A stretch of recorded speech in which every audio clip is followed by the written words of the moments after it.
Assalamualaikum warahmatullahi wabarakatuh. Kami dari kelompok 5 akan mempresentasikan materi yang berjudul akhlak. Sebelum kita lanjut ke materi, kita akan memperkenalkan diri terlebih dahulu. Nama saya Mustafa Abdul Aziz sebagai moderator sekaligus pemateri. Saya Siti Jami'atun Niza sebagai pemateri. Saya Salsabila Aulia Rosa sebagai pemateri. Langsung saja materi yang pertama akan disampaikan oleh Mbak Niza. Kepada Mbak Niza dipersilahkan. Baik teman-teman, perlu kita ketahui bahwa Rasulullah Shallallahu Alaihi Wasallam pernah bersabda, Innama bu'istu liutamima makarimal akhlaq, yang berarti bahwasanya aku diutus Allah untuk menyempurnakan akhlak atau budi pekerti. Apa itu akhlak? Dari segi bahasa, akhlak itu khuluq, yang berarti perangai atau tabiat, adab, atau bisa juga adat kebiasaan, kemudian bisa juga diartikan sebagai agama. Dari segi falsafah ada beberapa pendapat. Yang pertama dari Imam Al-Ghazali, yang akhlak itu berarti sifat tertanam dalam jiwa, daripadanya timbul perbuatan-perbuatan dengan mudah tanpa memerlukan pertimbangan terlebih dahulu. Kemudian yang kedua ada dari Ibnu Maskawi, yang berarti keadaan jiwa mendorong melakukan perbuatan-perbuatan tanpa pertimbangan akal pikiran terlebih dahulu.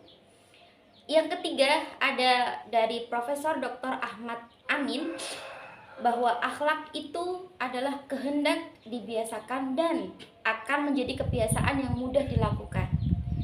Nah, kesimpulannya dari ketiga pendapat itu, akhlak adalah perangai yang ada dalam diri manusia yang mengakar, yang dilakukan secara spontan dan terus-menerus. Selanjutnya akan disampaikan oleh rekan saya Muhammad Abdul Aziz. Kepadanya kami persilahkan.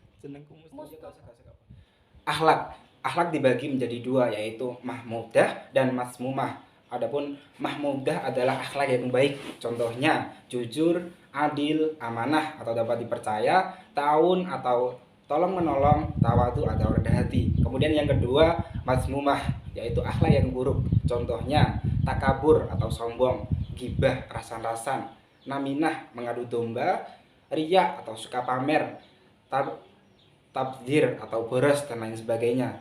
Kemudian peranan akhlak dalam kehidupan seorang individu. Akhlak membedakan antara insan dengan hewan. Yang membedakan yaitu tingkah laku, tindak tanduk, dan tanggung jawab.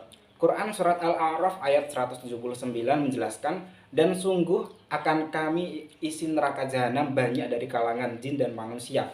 Mereka memiliki hati, tetapi tidak dipergunakan untuk memahami ayat-ayat Allah.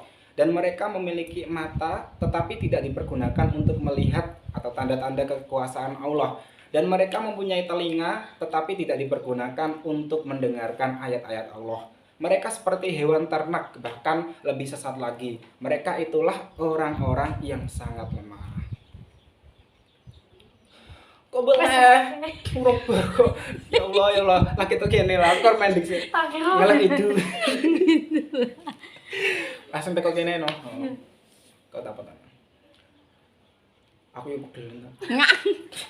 Ya wes. Peranan akhlak dalam kehidupan seorang individu. Akhlak membedakan antara insan dengan hewan. Yang membedakan yaitu tingkah laku, tindak tanduk, dan tanggung jawab. Quran surat Al-A'raf ayat 179, dan sungguh akan kami isi neraka jahanam banyak dari kalangan jin dan manusia. Mereka memiliki hati, tetapi tidak dipergunakan untuk memahami ayat-ayat Allah. Dan mereka memiliki mata, tetapi tidak dipergunakan untuk melihat tanda-tanda kekuasaan Allah. Dan mereka memiliki telinga, tetapi tidak dipergunakan untuk mendengarkan ayat-ayat Allah.